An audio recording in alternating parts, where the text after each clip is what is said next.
నమస్తే. Welcome to our channel. నేను మీ ప్రియాంకరావు. మద్యం కుంభకోణం కేసులో కీలక పరిణామం చోటు చేసుకుంది. ఇప్పటి వరకు చాలా మంది అంటున్న మాట ఏంటంటే, ముఖ్యంగా ఏపీ రాష్ట్ర ప్రజలు బెయిల్ ఇచ్చి దోషుల్ని బయట తిరుగుతూ ఉంటే మేము చూడలేకపోతున్నాము అని చెప్పేసి.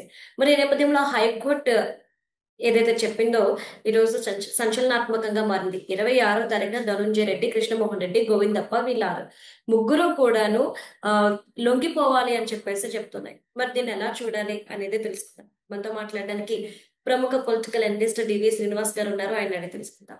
నమస్కారం సార్. నమస్తే మేడం.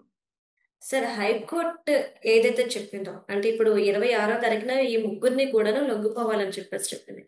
అంటే దీన్ని బట్టి కేసు త్వరలోనే ముగుస్తుంది.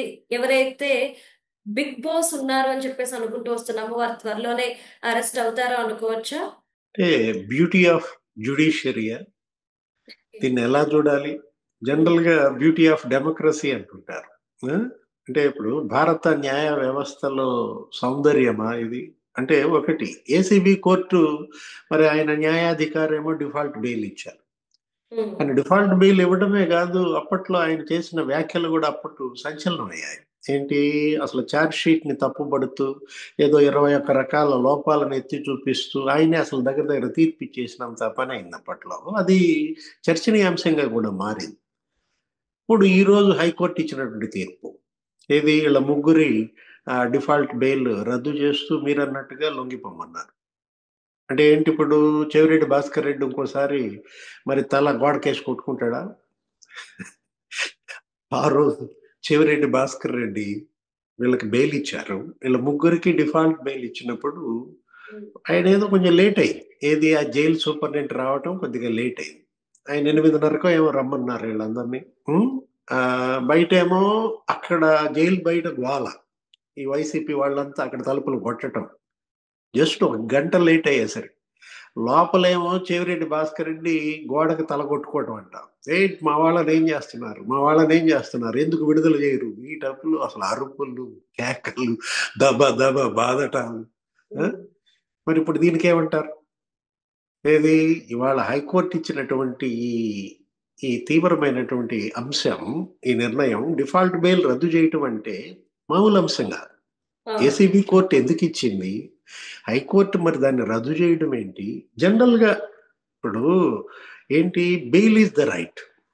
హ్మ్. Jail is exception. ఇది మనం చెప్పేది కాదు. జస్టిస్ కృష్ణయ్య గారు ఎప్పుడో చెప్పారు. ఏంటి జైలు అనేది ఎవరికీ కూడా అది కాదనమాట. బెయిల్ అనేది మన యొక్క ప్రాథమిక హక్కు. దాన్ని కాదనం. బెయిల్ 3 రకాలుగా ఇస్తారమ్మా. జనరల్‌గా ఏంటి ముందస్తు బెయిల్‌కెళ్తారు. లేకపోతే రెగ్యులర్ బెయిల్ ఇస్తారు. ఇప్పుడు ఇదేంటి డిఫాల్ట్ బెయిల్. ఇప్పుడు ఇచ్చింది డిఫాల్ట్ బెయిల్ 3 రకాలుగా బెయిల్ ఇస్తూ జరుగుతుంది. ఆ రోజు ఏసీబీ కోర్టు ఏమని అంది? మనం అంటోంది అదే. ఏది ఇప్పుడు వీళ్ళు ఒకడు 117 రోజులుగా జైల్‌లో ఉన్నాడు. హ్మ్. ఒకడు 113 రోజులు ఇద్దరు. ఎవరు ధనుంజయ రెడ్డిను, కృష్ణమోహన్ హ్మ్. రెడ్డి 113 రోజులు ఉన్నట్టున్నారు. ఆయన 117 రోజులు ఉన్నాడు. ఎవరు? బాలాజీ గోవిందప్ప. హ్మ్. ఇప్పుడు 90 రోజుల్లో ఛార్జ్ షీట్ గనక దాఖలు చేయకపోతే బెయిల్ ఇవ్వాలి. ఇది మామూలు రూల్ అన్నమాట. మరి గతంలో ఛార్జ్ షీట్‌లేసారు. అనుబంధ ఛార్జ్ షీట్‌లేసారు. హ్మ్. కాకపోతే ఆటిని గుర్తించటంలో లోపం అన్నమాట. దాన్ని అడ్డం పెట్టుకుని చిన్న సాంకేతికమైన అంశాన్ని లోపాన్ని అడ్డం పెట్టుకుని వీళ్ళు బయటకొచ్చారు. సరే రేపొద్దున మరి లొంగిపోమన్నటువంటి పరిస్థితుల్లో ఇదొక గుణపాఠం కావాలి. ఏది కింద కోర్టులు, పై కోర్టు, ఆ పై కోర్టు ఇన్ని కోర్టులతో మన యొక్క న్యాయ వ్యవస్థను ఏర్పాటు చేసిన లక్ష్యం అదే. ఎక్కడన్నా చిన్న లోపం జరిగితే కింద కోర్టు ఏదైనా పొరపాటు చేస్తే పై కోర్టు సవరించడం కోసం హైకోర్టు. హ్మ్. హైకోర్టు లోపం చేసిందనుకో, అక్కడేమన్నా తప్పుడు నిర్ణయం జరిగిందనుకో సుప్రీంకోర్టు ఉంది. మనం చూసాం హైకోర్టులో మొన్న కూడా కొన్ని పొరపాట్లు జరిగినప్పుడు సుప్రీంకోర్టు దానిపైన సరిచేసింది. మళ్ళా వెళ్ళమంది. హైకోర్టును కూడా టేకప్ చేయమంది. చేశారు. హ్మ్. అదే అంటోంది నేను. ఏది బ్యూటీ ఆఫ్ జ్యుడిషియరీ అని. ఒకటి ఈ వ్యవస్థలో ఉన్నటువంటి ఈ లోపాలు, ఈ డొల్లతనం, ఈ దొంగల పాలిట వరాలవుతున్నాయి. వాళ్ళేం చేస్తున్నారు? ఆడుకుంటున్నారు. అంటే వాళ్ళ దగ్గర డబ్బుంది. ఆ డబ్బుకి ఆ మధ్య 5 ఏళ్ళు అధికారం తోడైంది. ఇక స్వతహాగా వాళ్ళు నేరస్తులు. వాళ్ళ యొక్క మనస్తత్వం, నెరపూరిత మనస్తత్వంతో ఈ డబ్బును వాడేం చేస్తున్నారు, అటు చట్టాన్ని తప్పుదారి పట్టిస్తున్నారు. నెక్స్ట్ వ్యవస్థనే గాడి తప్పించారు. ఏదైనా సరే, ఇటు పోలీస్ వ్యవస్థ గాడి తప్పింది ఆ రోజు. అప్పట్లో 5 ఏళ్ళు జగన్మోహన్ రెడ్డి హయాంలో ఆయన ఎవరి పైన పెట్టమంటే వాళ్ళ పైన కేసులు పెట్టారు, లోపల వేశారు. అంటే ఒకటి, ఇవాళ పాలకుడిది తప్ప, పాలనా యంత్రాంగాన్ని తప్ప అంటే పాలకుడు చెప్పిన పనుల్లో చేయాలని లేదు కదా. మీకు స్వేచ్ఛ ఉంది. యంత్రాంగం, ఐఏఎస్లు లేకపోతే ఐపీఎస్లు ఇవాళ మీరు నేరుగా రిక్రూట్ అయ్యారు. వీళ్ళ రిక్రూట్మెంట్ అంతా కూడా వాళ్ళు కష్టపడి చదువుకుని వాళ్ళు పాస్ అయ్యి వాళ్ళు వచ్చారు. ఎవరి యొక్క రికమెండేషన్తో వచ్చినాడు కాదు. మీరు ఎవ్వరికి లొంగి పనిచేయాల్సిన అవసరం లేదు అని కదా వాళ్ళు మిమ్మల్ని సెలెక్ట్ చేసుకుంది. ఇప్పుడు ఎక్కడో దిగువ స్థాయిలో 4th గ్రేడ్ ఆడు, 3rd గ్రేడ్ ఆడు, గుమస్తా వాడు ఒత్తిడికి గురయ్యాడంటే అర్థం ఉంది. ఎందుకని? అతను ఉద్యోగం వాళ్ళ యొక్క దయాదాక్షిణ్యాల మీద వచ్చాడు, సిఫార్సుల మీద వచ్చాడు కాబట్టి చెప్పు చేతుల్లో ఉన్నాడంటే మనం యాక్సెప్ట్ చేయొచ్చు. వీళ్ళకేంటి ఐపీఎస్లు, ఐఆర్ఎస్లు లేకపోతే ఐఏఎస్ల యొక్క ఆ తప్పుడు నిర్ణయాల ప్రభావం ఇవాళ వ్యవస్థ అనుభవిస్తుంది. ఇప్పుడు మనం తీసుకుందాం ఏది, ఇప్పుడు ఇలా ముగ్గురు ఎవరు ఏం మామూలు వ్యక్తులేం కాదు కదా. ఒకడు ఓఎస్డీగా పనిచేశాడు అప్పటి సీఎంకి కృష్ణమోహన్ రెడ్డి. ధనుంజయ రెడ్డి ఏంటి, అసలు ఆయన ఐఏఎస్, కన్ఫర్డ్ ఐఏఎస్ కావచ్చు, ఆయన ఏంటి అండమాన్ నుంచి వచ్చి ఉండొచ్చు. కానీ బాలాజీ గోయిందప్ప అతను విజయసాయి రెడ్డికి డూపు, అతను ఒక ఆడిటర్. సాయిరెడ్డి చేయని పనులు కూడా ఇతను చేస్తాడని ఇతను పెట్టుకున్నారు భారతీయ సిమెంట్స్ కి. వీళ్ళు కొన్న ఆస్తులు, వీళ్ళు సంపాదించినటువంటి కొల్లగొట్టిన డబ్బు. ఇప్పుడు ధనుంజయ రెడ్డి అక్కడ నెల్లూరు జిల్లాలో మరి అక్కడ ఆయన పేరు మీద, ఆయన మరదల పేరు మీద, లేకపోతే ఆయన కొడుకుల పేరు మీద కొన్నారన్నారు ఆస్తులు. ఇతను ఎవరు? కృష్ణమోహన్ రెడ్డి. కృష్ణమోహన్ రెడ్డి ఓఎస్డి, అతని ఉద్యోగం ఎంత అమ్మా, అతని జీతం ఎంత? అతను ఏంటి, అక్కడ బాన్స్వాడలో ఆస్తులు కొన్నాడని, 4 ఎకరాలు అక్కడ కొన్నాడని, లేకపోతే ఇక్కడ హైదరాబాద్ మరి ఇక్కడ రామచంద్రపురం ఈ శివారుల్లో మరి భూములు కొన్నారని. అతని కొడుకు పేరు మీద ఒక సాఫ్ట్వేర్ కంపెనీ ఎక్కడి నుంచి వచ్చింది, కోడల మీద ఆస్తులు ఎక్కడి నుంచి వచ్చాయి, స్నిగ్ధారెడ్డి పేరు మీద ఆస్తులు ఉన్నాయని. ఇతను ఎవరు? Balaji Goyindappa, finance director. మైసూర్లో 1000 కోట్లు ఇతను రియల్ ఎస్టేట్ లో పెట్టాడు అంటున్నారు, బెంగళూరులో. ఎక్కడి నుంచి వచ్చింది ఆ డబ్బు?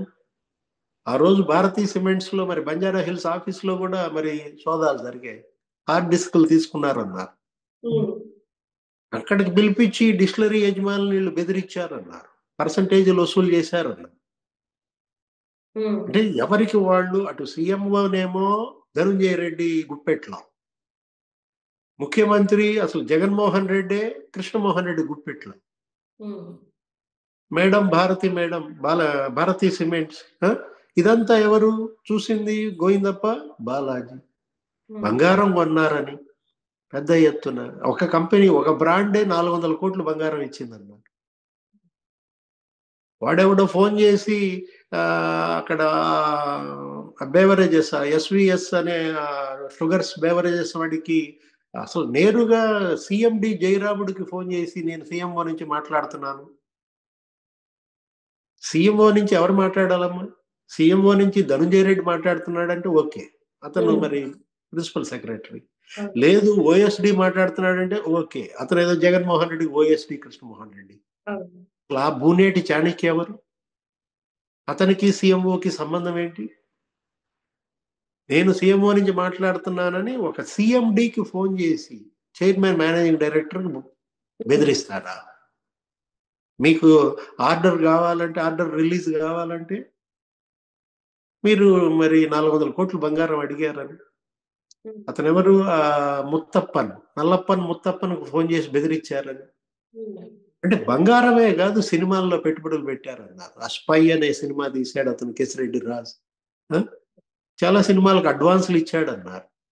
అతను హైదరాబాద్ లో రియల్ ఎస్టేట్ లో పెట్టుబడులు పెట్టారని, లేకపోతే హాస్పిటల్స్ లో పెట్టుబడులు పెట్టారని. ఇప్పుడు ఈ రోజు ఈ కేసు, దీన్ని సీరియస్ గా తీసుకోవాలి. ఇదేమీ ఆట కాదు. ఏది వాళ్ళు బెయిల్ వేస్తారు, మీరు ఇస్తారు. ఇదేంటి ఇలా చేసుకుంటూ పోతే ఇది వేల మంది ప్రాణాలని తీసిన కేసు. ఒక్క తూర్పుగోదావరి జిల్లాలోనే ఈ మందు తాగి 7,000 మంది చనిపోయారని మెడికల్ అండ్ హెల్త్ రిపోర్ట్స్ చెప్తున్నాయి. అవును. ఆరోగ్యశ్రీ నివేదిక చెప్తాను. అవును. ఒక్క జిల్లాలో 7,000 మంది చనిపోయారంటే మరి 13 ఉమ్మడి జిల్లాల్లో అప్పట్లోనే 30,000 మంది పుస్తులు దిగిపోయినాయి అన్నారు. రఘురామకృష్ణరాజు అప్పుడే ఈ మందు, ఈ శాంపిల్స్ ఇవన్నీ తీసి ల్యాబ్కి పంపిస్తే అప్పుడు బయటకు వచ్చింది. అవును. ఇథైల్ ఆల్కహాల్తో చేయాల్సింది మిథైల్ ఆల్కహాల్తో తయారు చేయటం ఏంటి? వీళ్ళే డిస్టిలరీలు కబ్జాలు చేయడం ఏంటి? ఎక్కడా లేని బ్రాండ్లు, ప్రపంచంలో ఎక్కడ దొరకని ఆ నాసిరకం బ్రాండ్స్ ఇక్కడ తీసుకురావటం ఏంటి? కొద్దిగా గొప్ప నిఖార్సైన బ్రాండ్లనేమో ఆంధ్రప్రదేశ్లో అసలు ఎంటర్ కానీయకుండా వాళ్ళ పైన హుకుం జారీ చేయటం ఏంటి? అంటే ఇదంతా కూడా ఒక మహాకుట్ర, ఒక గ్రేటర్ కాన్స్పిరసీ. ఏది? ఇది ప్రజల ప్రాణాలను తీసినటువంటి చెలగాటం. దీనిపైన ఇవాళ ఏసీబీ లేకపోతే సిఐడి రాష్ట్ర దర్యాప్తు సంస్థలు కాదమ్మా. దీనిపైన ఇవాళ కేంద్ర దర్యాప్తు సంస్థలు సిబిఐ, ఈడీ, అటు కేంద్ర ప్రభుత్వం, ప్రధాని మోడీ, హోంశాఖ మంత్రి అమిత్ షా, ఇక్కడ ముఖ్యమంత్రి చంద్రబాబు, డిప్యూటీ సీఎం పవన్ కళ్యాణ్ 4 వైపుల్లో కమ్ముకుని దీన్ని గనక దర్యాప్తును కొలిక్కి తీసుకురాకపోతే, ఒక లాజికల్ ఎండ్కి తీసుకురాకపోతే ప్రజా తీర్పుకి వీళ్ళు వమ్ము చేసినట్టు. మొన్న ఇచ్చిన తీర్పు, మొన్న వీళ్ళని దగ్గర మరి 93% సీట్లు ఎందుకు ఇచ్చారు? వీళ్ళకి దగ్గర మరి 54% ఓట్లు ఎందుకు వేశారు? అది ఏంటి? ఆ తీర్పులో ఉన్నటువంటి సారాంశం ఏంటంటే, ఇవాళ ఈ మందు తాగి చనిపోయిన కుటుంబాలకు న్యాయం చేయండి, వీళ్ళ ఆస్తులు జప్తు చేయండి, మొత్తం ఆ జప్తు చేసిన ఆస్తులు ఈ బాధితుల సంక్షేమం కోసం ఉపయోగించండి. ఇది ఆ రోజు వచ్చినటువంటి ప్రజా తీర్పు. దానికి కట్టుబడాల్సినటువంటి బాధ్యత కేంద్ర ప్రభుత్వం పైన ఉంది, రాష్ట్ర ప్రభుత్వం పైన ఉందన్నమాట.